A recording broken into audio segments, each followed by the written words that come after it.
Pang Ilonggo. Please subscribe and like and share. Ayun, magandang araw po sa lahat nating mga kababayan. Luzon, Visayas, at Mindanao. Magandang araw po sa inyo lahat. At siyempre sa ating mga OFW dyan, ano? Magandang araw po sa inyong lahat. So ito po, mga kababayan, no, ang maririnig nyo na ito, no? Alam nyo, mga kababayan, kung sino talaga ang sumisira kay dating Pangulong Roa Duterte. Ang mga DDS supporters, mga kababayan. Sila ang sumisira kay dating Pangulong Roa Duterte. Alam nyo kung bakit? Ito. Pakinggan nyo ito, mga kababayan, kung bakit sinabi ko ito ng mga DDS supporters, sila ang nagpapabagsak din kay Duterte. Sila ang sumisira kay Duterte ngayon. Kaya hindi na makakauwi ng Pilipinas si dating Pangulong Duterte dahil sa kagagawan nitong mga DDS, mga kababayan. Pakinggan nyo ito. Posibleng maharap sa iba pang opisyal o usaping legal si dating Pangulong Duterte matapos spam ng kanyang mga taga-suporta ang social media page na isang judge ng International Criminal Court. Ayun. Biruin nyo yun. Pati ba naman yung judge sa International Criminal Court, titirahin nyo pa? Alam nyo naman, yun ay pantay-pantay ang tingin ng batas doon pagdating sa ICC. Ngayon, pinoputakti nyo ngayon yung mga judge ng ICC na hindi nyo alam na sa kanila nakasalalay, no, si dating Pangulong Duterte kung makakalaya ba o hindi. Kaya kayo ang dahilan ng mga DDS supporters. Kayo ang sumisira sa inyong amo. Kagagawan nyo yan. Alam nyo ba't hindi nyo nalang ipagdasal? Na sana'y maliwanagan ng ICC, na sana'y mapalaya si dating Pangulong Duterte, mapauwi sa Pilipinas. Dapat ganun ang mga sinasabi ninyo eh. Hindi na ibuboycott nyo yung judge ng ICC kung ano-anong pinagsasabi ninyo doon. Mga kababayan, hindi naman huhulihin si dating Pangulong Duterte kung walang nag-file ng case laban sa kanya. Alam nyo, kung walang kasalanan talaga si Pangulong Duterte, kung wala naman talaga siyang nilabag na karapatang pangtao, kung tama yung pagpapatupad niya ng war on drugs, hindi dapat kayo mag-alala. Dapat kampante kayo. Dapat ipagdasal nyo. Ganun dapat. Hindi na ibuboycott nyo yung mga judge sa ICC. Magko-comment kayo na magko-comment doon ng mga masasamang comment sa judge ng ICC. Alam nyo naman, nandoon si dating Pangulong Duterte. Hindi nyo man lang naisip yan. Ngayon, sino sisisihin nyo kami ng mga BBM vlogger? Kasalanan nyo yan. Pati ba naman kasi yung judge ng ICC, boboycott nyo pa. Titirahin nyo. Fake news nyo pa. Tama ba yan? Ito pa, pakinggan natin. Puno ang Facebook page ni ICC Pre-Trial Chamber Presiding Judge Julia Motok na mga komento mula sa mga Duterte loyalist. Narinig nyo? Kayo talaga ang may kasalanan at walang ibang sisisihin dito pag hindi talaga napalaya si Duterte. Pag hindi talaga nakalabas ito. Pero sa tingin ko talaga hindi na mangyayari yun na makakalabas pa si Duterte o makakauwi pa dito sa Pilipinas. Dahil matindi, ang kaso niya, mga kababayan. Matindi ang pinail na case laban sa kanya ng mga kababayan natin na humihingi ng hustisya sa kanilang mga pamilya na namatay sa war on drugs, lalo na yung mga nadamay. No?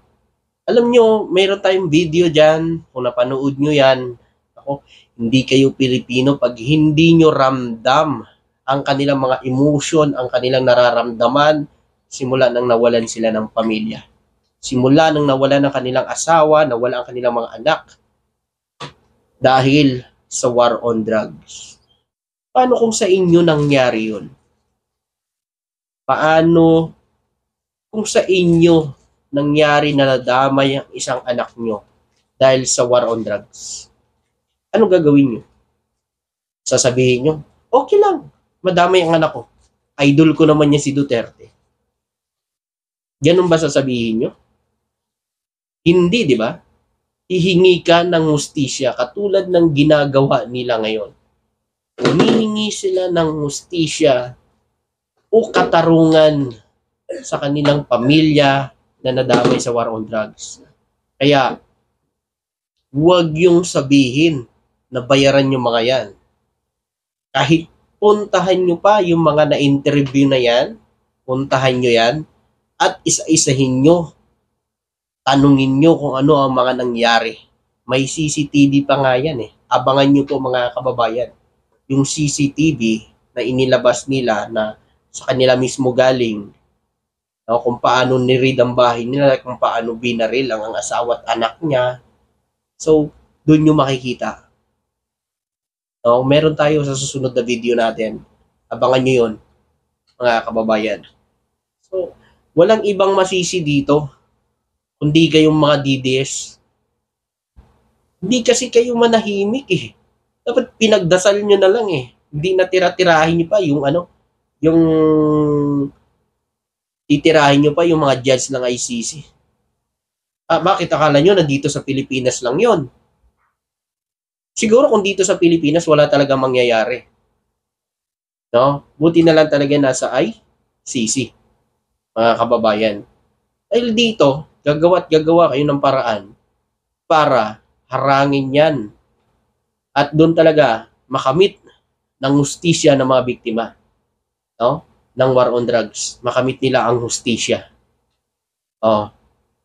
Ngayon, kayo ang may kasalanan. Walang ibang sisisihin. Ito pakinggan natin. Nananawagan sa International Tribunal na ibalik ang dating Pangulo sa Pilipinas. Sinabi ni ICC Assistant to Counsel Attorney Cristina Conti na hindi nakabubuti para kay Duterte ang ginagawa ng kanyang mga taga-suporta. Nako, mga kababayan, narinig nyo na, mga DDS supporters. Hindi maganda ang ginagawa ninyo. Sige lang, ituloy nyo lang yan para matuluyan ng madiin ang amo nyo. Tuloy natin.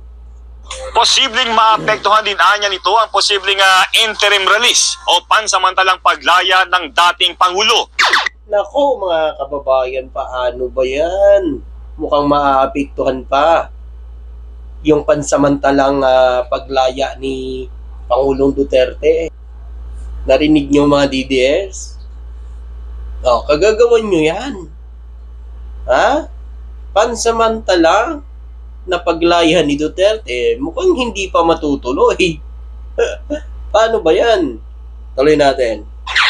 Wala pang pahayag ang kampo ni Duterte tungkol sa kilos ng mga taga-suporta sa social media page ni Moto. Yan na.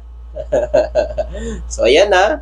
Narinig nyo mga DDS kayo ang dahilan. Kapag hindi nabigyan ng pagkakataon na makalaya ito si dating Pangulong Duterte, kayo ang may kasalanan yan.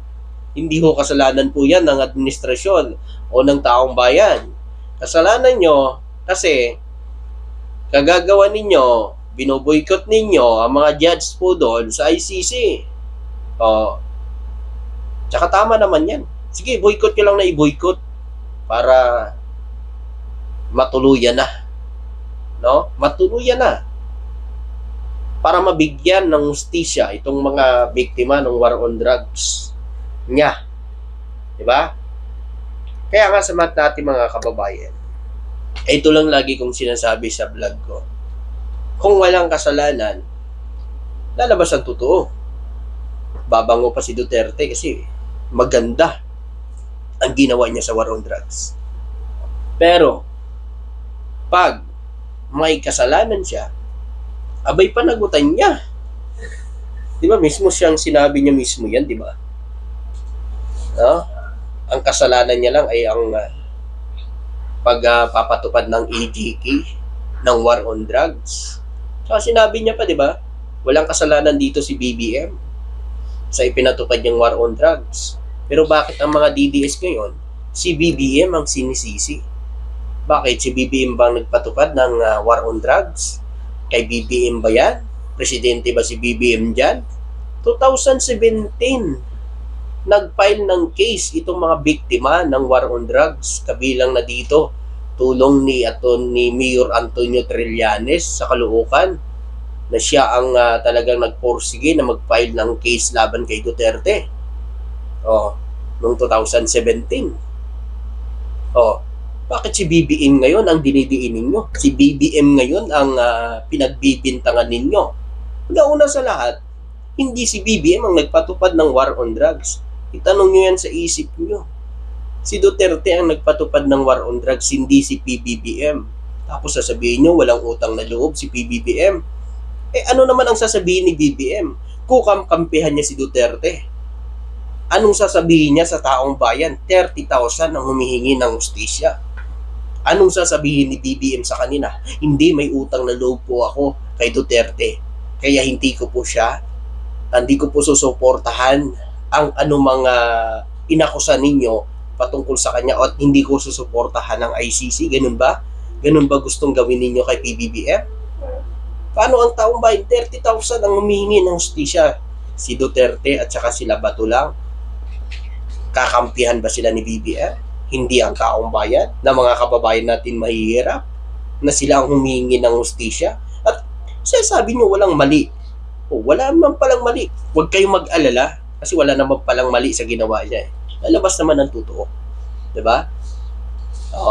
Kaya nga sa ating mga kababayan, kung ano man ang lumabas sa mga pag-iimbestiga dito, hayaan nyo. Diba? Sinusunod lang nila yung batas. At, siyempre, humingi din kasi ng hustisya, mga kababayan natin mahihirap. Sila talagang biktima. Ito pa ang tanong ko dito, mga kababayan. Meron bang mayaman na nabiktima ng war on drugs? Kasi parang, dun kahapon sa interview namin sa mga kababayan natin na biktima ng war on drugs, mga kababayan, wala man lang tayong nakitang mayaman doon. Puro lahat kapwa nating mahihirap. Tapos sasabihin nyo, pantay-pantay ang papatupad ng war on drugs. Bakit halos mga mahihirap lang ang namamatay? Walang man lang mayaman mga drug lord na namatay doon sa war on drugs na yan. Diba? Ngayon, isa lang masasabi ko dito, no? Ito na yung karma sa inyo. Kagagawan nyo, kayo din, bumabalik din sa inyo. Karma na yan. Yung ginagawa ninyo, na pag-boycott sa bumabalik sa inyo. Hindi sa inyo bumabalik, sa amo nyo. Diba? Maraming salamat at magandang araw po sa inyo. Thank you.